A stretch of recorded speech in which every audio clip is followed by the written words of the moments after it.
E de novo, a gente acorda com os combustíveis mais caros. Anunciado ontem o aumento de 7% para a gasolina e de 9,1% para o óleo diesel. No acumulado do ano, esses números são ainda mais maiúsculos, como se diz, não é? Por exemplo, no caso da gasolina, no acumulado do ano, a alta é de 73%. No caso do diesel, o acumulado no ano é de 65,3%. Esse é o 11º aumento no preço da gasolina que sai das refinarias desde o começo de 2021. Essa questão da alta do preço das fontes de energia não é uma questão que diz respeito apenas ao Brasil. O ouvinte da Rádio Bandeirantes tem acompanhado aqui conosco o que está acontecendo nesse momento nos Estados Unidos, na Europa e na China.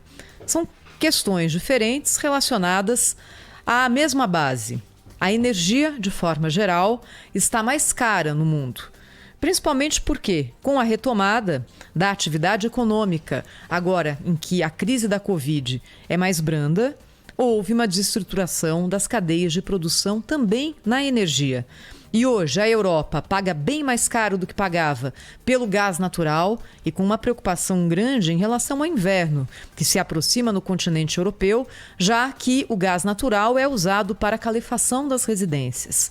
Na China a crise é outra, a crise é do carvão, também mais caro em 2021. E o nosso ouvinte sabe que na China já há paralisação, inclusive, de atividades de fábricas em algumas províncias porque o carvão está escasso. Nos Estados Unidos, o correspondente da Rádio Bandeirantes, Eduardo Barão, já nos contou que tanto derivados do petróleo quanto gás natural estão mais caros, pressionando a inflação por lá. Não é um fenômeno brasileiro, mas é que aqui a gente paga pela maluquice, às vezes, que nos leva a criar casos específicos de gestão para o nosso país. Por que eu estou falando isso? Primeiro, em relação à própria Petrobras, que é uma companhia que tem domínio estatal nas suas decisões, mas é uma companhia de economia mista. O Brasil hoje não tem competição no setor de petróleo. O preço do barril de petróleo, aliás, ontem bateu o preço mais alto dos últimos anos. Chegou a 86, alguma coisa em dólares. E já se prevê que isso não vai ser revertido. Muitas consultorias imaginam que o preço do barril de petróleo vai chegar ao final de 2021 custando mais de 90 dólares. 90 dólares. Fazia muito tempo que o petróleo não tinha essa cotação. A Petrobras produz e importa e tem a política de preços que foi instituída na companhia durante o governo Temer por Pedro Parente, que diz o seguinte: subiu lá fora, sobe aqui dentro e ponto, sem conversa. Essa política foi mantida agora durante o governo Jair Bolsonaro, mesmo com a mudança de controle da petrolífera quando entrou o general Lune Silva, depois de reclamações do presidente em relação à gestão anterior. Mudou o nome, mudou a pessoa, mas a política continuou exatamente a mesma e é dessa forma que a gente segue. Essa é uma questão particular do Brasil. Existe monopólio estatal na produção do petróleo, mas a Petrobras é uma empresa de companhia mista que tem ações na Bolsa de São Paulo, na Bolsa de Nova York e tem 40% hoje do capital estrangeiro. A quem serve a Petrobras? Ao Estado, ao brasileiro, aos seus acionistas? É difícil responder nessa estrutura. Ontem o presidente da República disse que está com vontade de privatizar a Petrobras. Vontade não é uma palavra adequada para se usar num caso como esse, tão sério e que demanda tantos estudos e tanta preparação.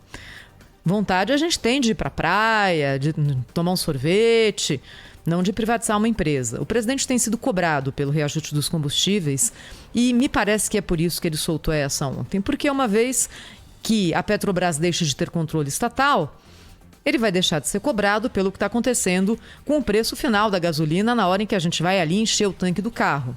Essa é uma possibilidade. A possibilidade mais concreta em relação a isso é que o governo vá abrindo mão, pouco a pouco, das ações que tem hoje. Também isso envolve o BNDES. e aí poderia gradativamente deixar de ter maioria no capital da Petrobras. Isso é diferente de uma privatização clássica de venda de ações e de uma privatização que contemple um modelo diferente da gestão do petróleo no Brasil, que crie condições para a competição.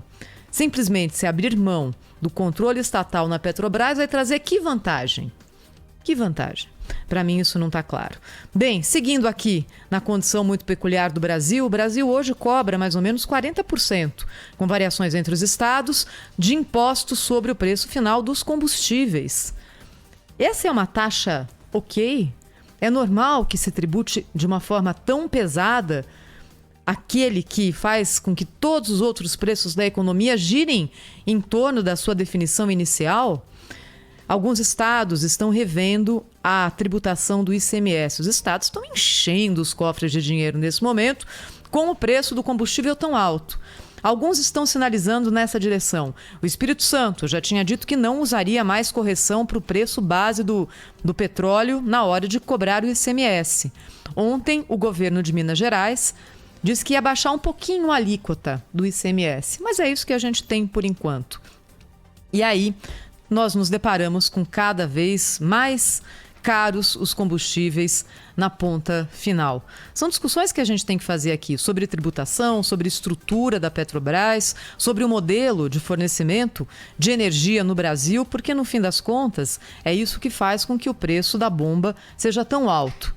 Além, é claro, do valor do dólar. Mas esse depende da macroeconomia. E aí é uma discussão para muito mais tempo aqui do que na abertura do Jornal Gente.